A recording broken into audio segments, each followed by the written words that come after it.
Oke, langsung kita tes. Ya, keluar ya untuk tegangannya, tapi sangat kecil ya.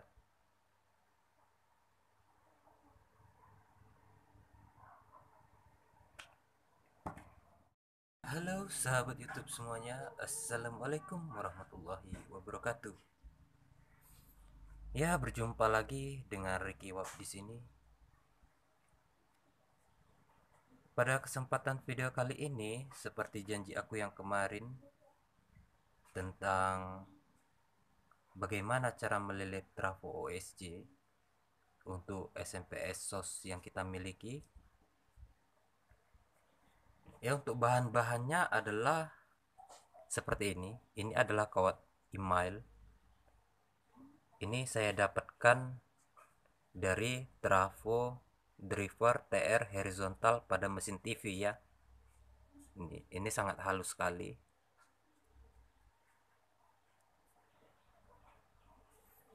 Jadi di sini untuk trafo OSC-nya sendiri saya menggunakan dengan seri EE19. Dan ini bentuk trafonya. Memiliki titik di sini ya. Oke, nggak usah lama-lama lagi, langsung aja kita mulai untuk melilitnya. Setiap kali aku melilit trafo ini, aku selalu memulai dari titik awal ini ya, untuk titik awal lilitan bagian primernya.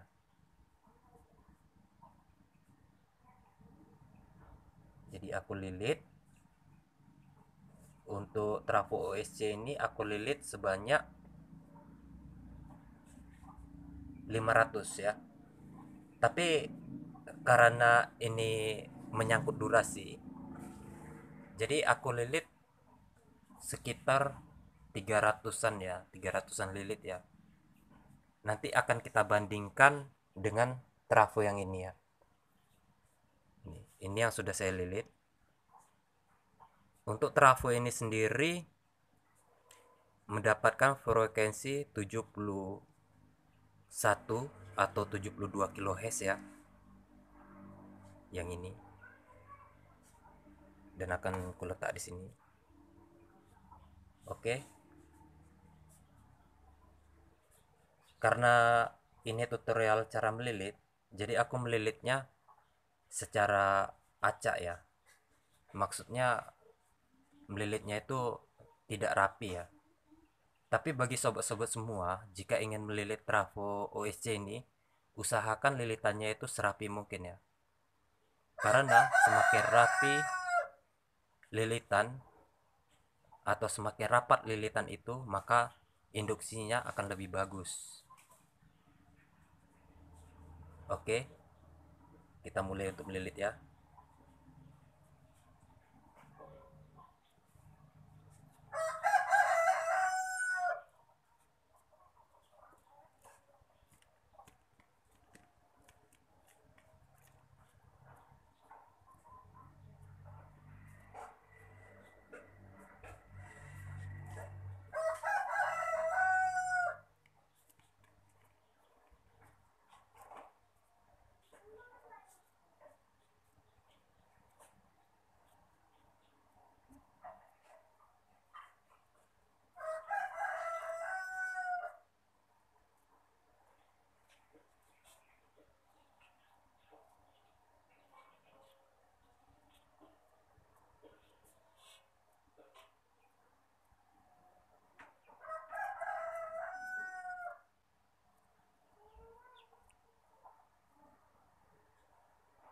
Ya, ini adalah 100 lilit pertama ya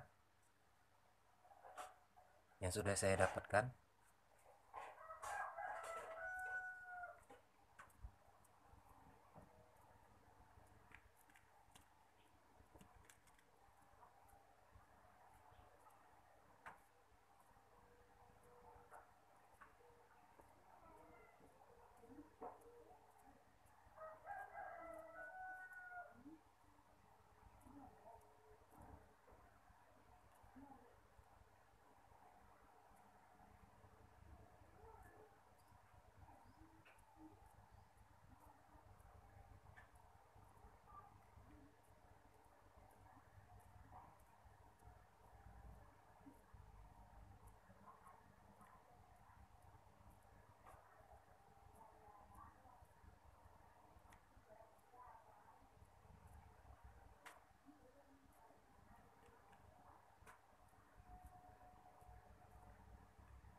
Ya, ini 200 lilit.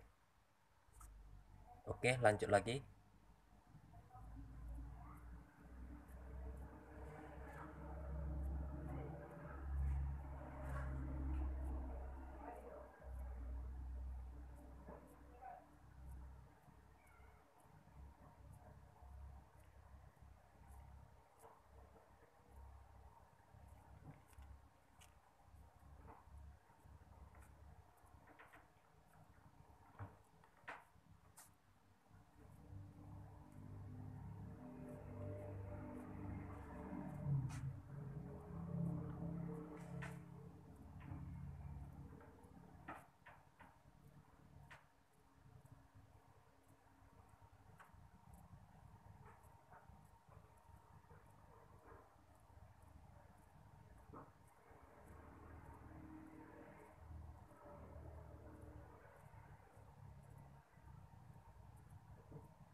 Ya, sudah 300 lilit ya.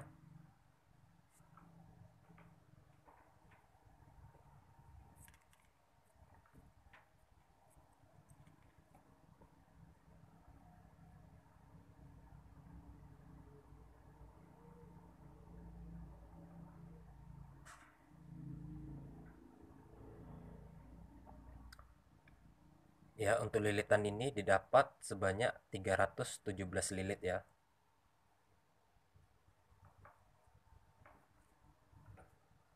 317 lilit. Lalu sisa ini kita potong. Dari primer 317 lilit ini nanti bakalan dapat berapa home ya, dan berapa kilohertz untuk frekuensinya. Oke, kita bungkus dulu.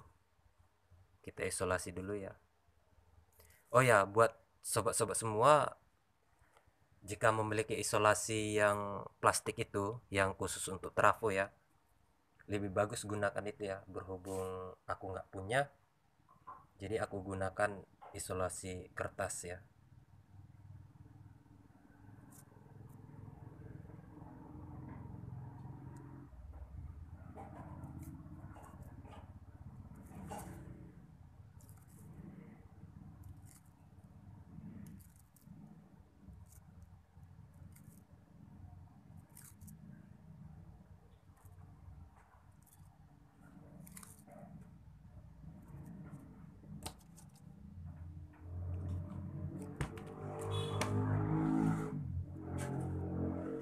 Oke.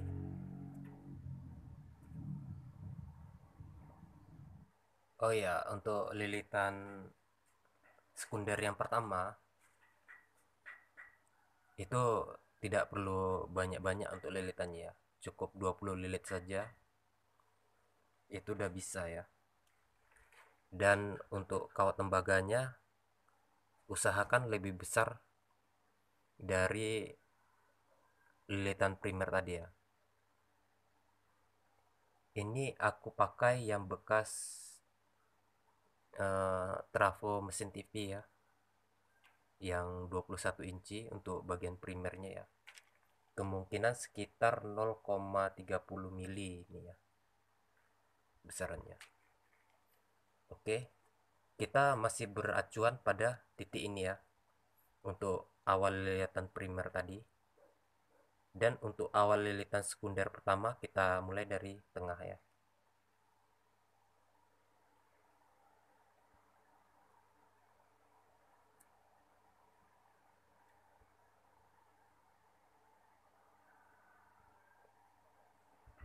Karena ini lilitannya cuma sedikit, jadi saya agak rapikan ya bro.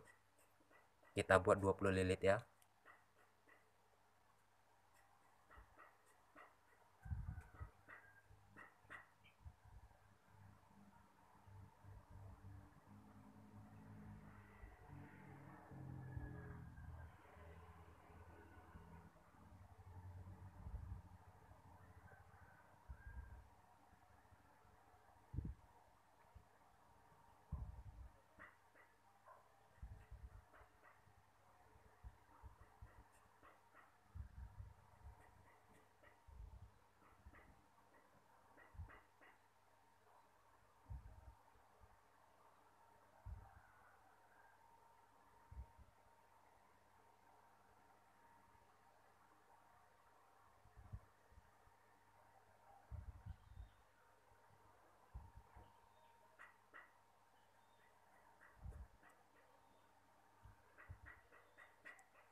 Udah 20 lilit ya.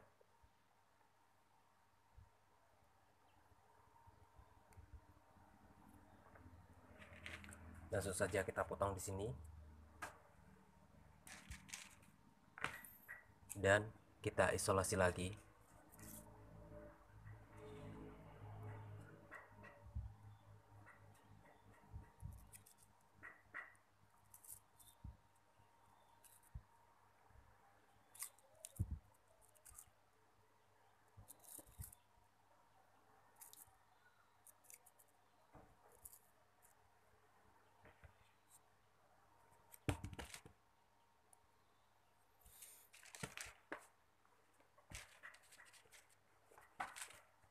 Jika sudah, kita lanjut lilit untuk bagian sekunder yang kedua ya bro.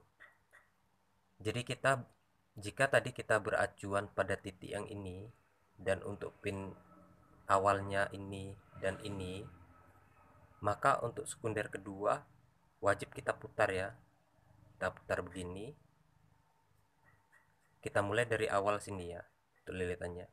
Jika dilihat dari titik atas itu berada di sudut sana, dan kita mulai dari sudut sini ya untuk lilitannya. Lilitannya masih sama, 20 lilit juga.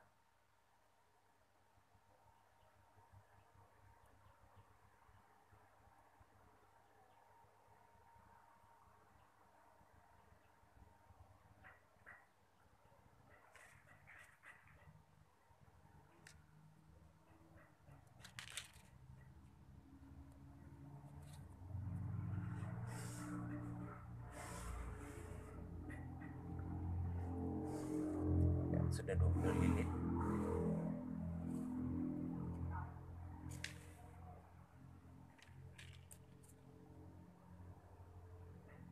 Potong.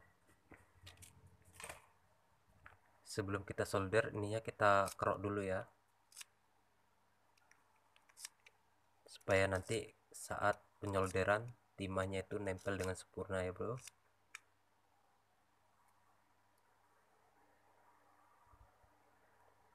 Oh iya, tadi lupa untuk isolasi nih ya. Kita isolasi dulu.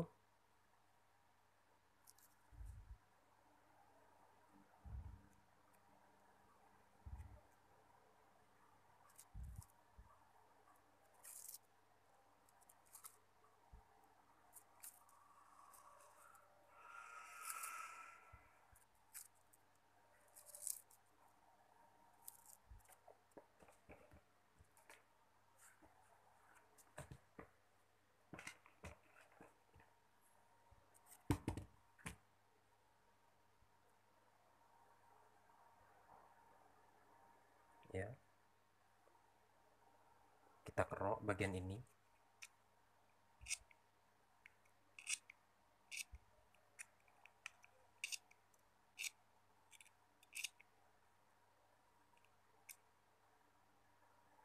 Dan ini juga kita kerok.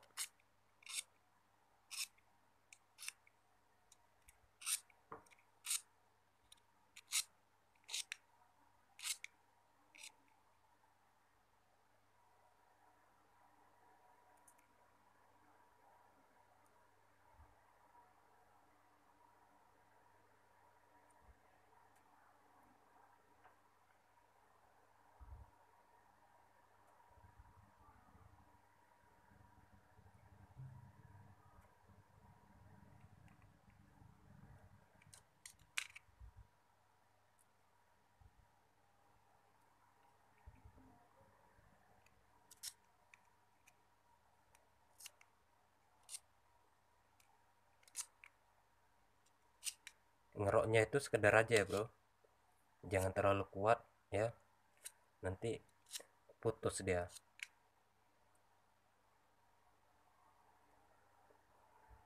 Jika dirasa pelapis tembaganya itu sudah terkelupas, ya ya sudah gitu,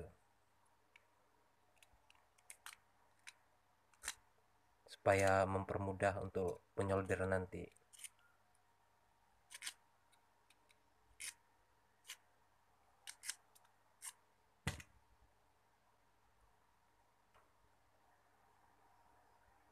Untuk yang bagian primer karena kecil dia tidak perlu dikikis, tidak masalah ya, karena jika dikikis juga itu emailnya terlalu kecil ya, nanti putus dia.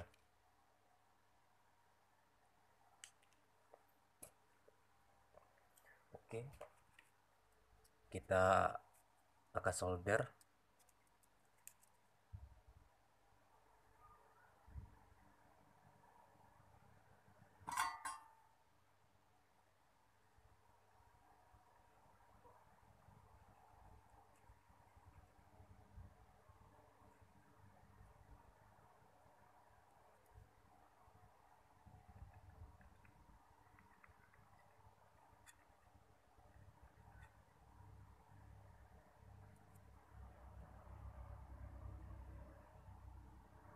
Ya pastikan timahnya itu nempel dengan sempurna ya bro, dalam penyolderannya.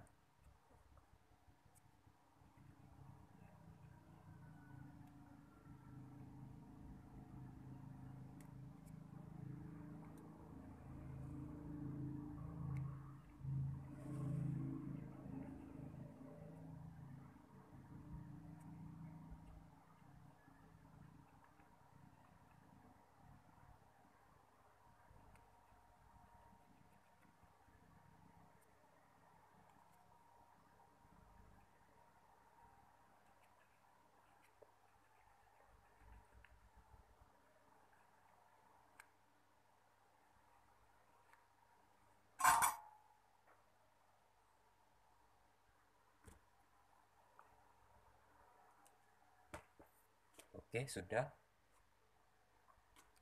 lalu kita pasang ya untuk ininya, untuk feritnya. Untuk feritnya tidak ada celah ya bro, ya tidak ada celah ya.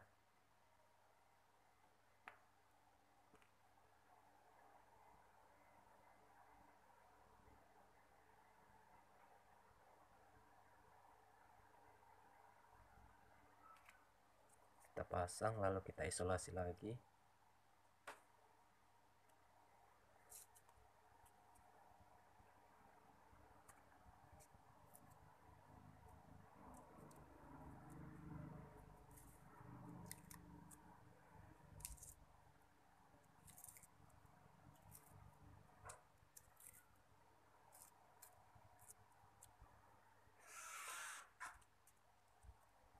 Oke, kita telah selesai untuk melilit OSC ya, untuk trafo OSC. Tapi nanti kita akan cek trafo yang ini dan kita bandingkan sama yang ini. Ini adalah 71 kHz, tapi untuk bagian primernya aku buat 500 lilit ya, dan ini belum tahu berapa kHz-nya. Oke, sebelum kita tes kita ukur dulu untuk ininya ya, mendapatkan berapa ohm.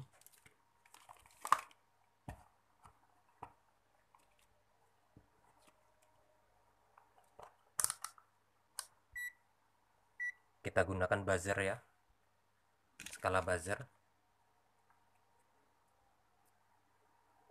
dan kita mulai dulu dari bagian primernya ya. Ya, bisa terlihat di situ 16,5 ohm ya, dan sekunder pertama 0,4 ohm dan 0,4 ohm juga.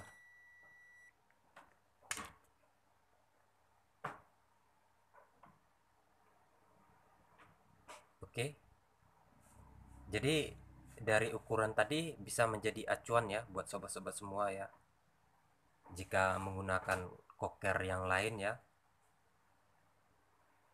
Untuk koker yang lain tuh sama, tapi perbedaannya dari lilitannya saja. Kalau semakin besar dia lilitannya kan semakin sedikit ya, tapi untuk resistansinya kemungkinan sama ya. Oke, langsung kita tes di sini. Di sini sudah saya sediakan juga untuk kabel jumpernya ya.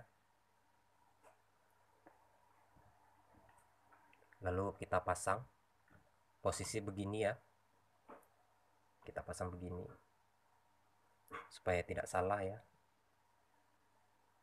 yang tengah ke tengah, yang pinggir ke pinggir, dan yang ini begini.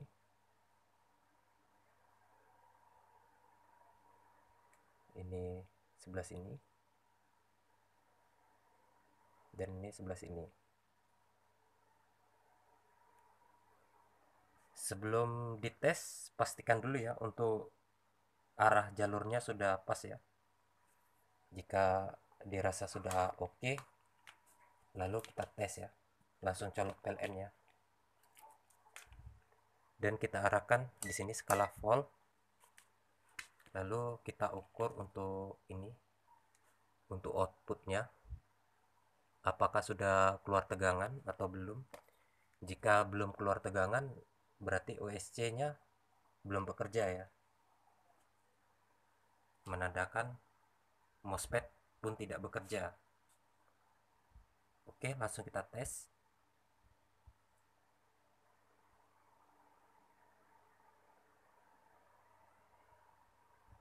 Ya, keluar ya untuk tegangannya, tapi sangat kecil ya.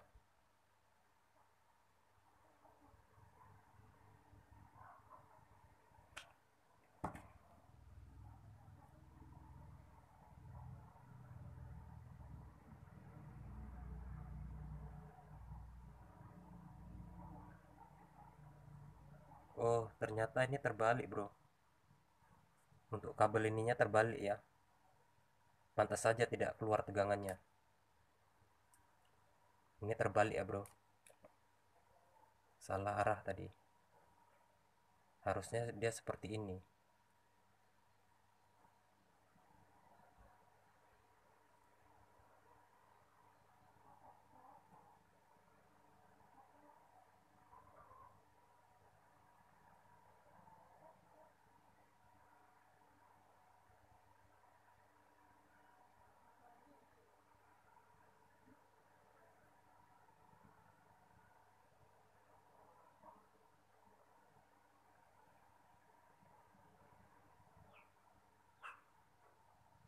Ya, pastikan lagi sudah benar. Oke, kita coba ya, bisa sobat lihat ya, ini kabel ini, dan ini terpasang ya. Sebentar, ini ya, terpasang ya, keluar ya 95 volt ya. Awalnya tadi aku heran bro, kenapa tegangannya kok kecil kali. Ternyata setelah dicek bagian OSC nya terbalik ya, yang dimana untuk bagian primer ternyata jadi ke sekunder ya. Oke, lalu kita ukur untuk frekuensinya ya. Jadi dalam pengukuran frekuensi itu harus menggunakan avometer yang sudah support untuk mengukur frekuensi. Caranya, letakkan yang probe merah ini di, ataupun bolak-balik bisa ya. Yang penting di pin G MOSFET dan pin S ya. Dan kita dapat 113 kHz ya. Atau bisa juga pada pin trafo bagian primernya seperti ini 112 kHz, atau seperti ini juga bisa 113 ya. Tapi frekuensi itu belum tentu matching dengan trafonya bro, dengan indikasi kemungkinan salah satu ya, MOSFET atau trafo bakalan panas ya jika tidak matching ya. Jadi untuk itu kita eh, lilit ulang aja trafo yang utama ya. Bisa kita kurangi lilitannya atau kita tambah lilitannya ya untuk mencari matchingnya. Atau bisa juga merubah kapasitor yang di dekat ini ya, kapasitor yang di seri dengan resistor 1 kilo 1K yang 2 watt itu ya. Oh ya, pada awal video kan aku mau coba buktikan ya ini untuk trafo yang satu ini ya, yang memiliki frekuensinya 71 kHz ya. Dan kita lepas dulu yang ini.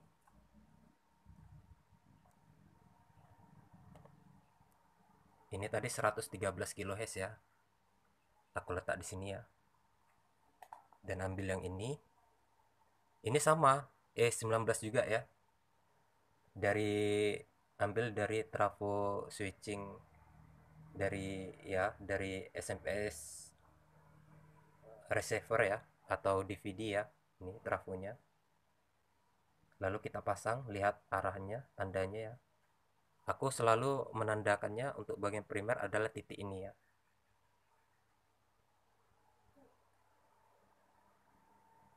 Pasang di sini.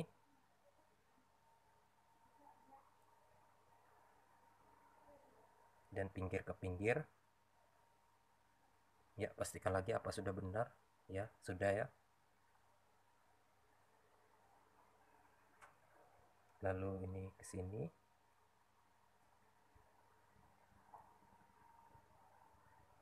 Jadi itu tadi ya, kalau misalnya kita terbalik dalam pemasangan OSC, dia sebenarnya nggak masalah bro. Tapi untuk MOSFET-nya sendiri tidak bekerja ya, karena dia supply pin gate-nya kurang ya. Jadi dia tidak men-switching, jadi untuk outputnya tidak keluar ya. Oke, langsung kita tes, colok PLN lagi.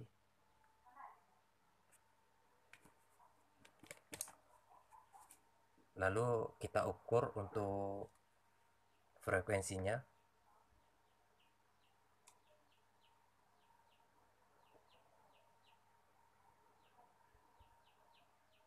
Ya, itu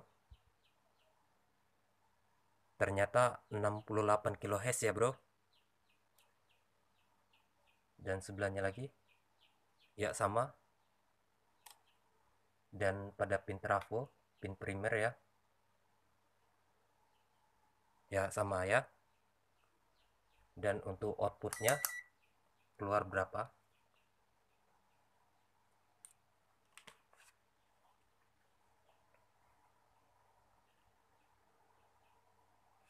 93 volt ya. Jadi jika sobat-sobat bertanya, bagus mana sih, frekuensi tinggi atau frekuensi rendah?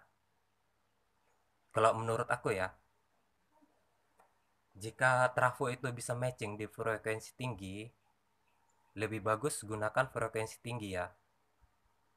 Sebab jika frekuensi itu semakin tinggi, maka denyut denyut pulsa itu semakin tinggi juga ya. Misal uh, untuk frekuensi yang seperti yang punya saya tadi ya, 68 kHz ya. Misal dalam satu detiknya itu hanya 10 denyutan ya. Jika lebih tinggi dari itu, kemungkinan akan lebih banyak lagi denyutnya dalam satu detiknya. Oke bro, semoga penjelasan saya kali ini bisa dimengerti ya. Karena aku masih pemula ya, jadi dalam pembicaraan aku terbata-bata ya. Oke, sampai jumpa di lain video. Jos, mantap. Semoga nanti kalian berhasil yang membuatnya ya. Dan salam satu hobi. Bye bye.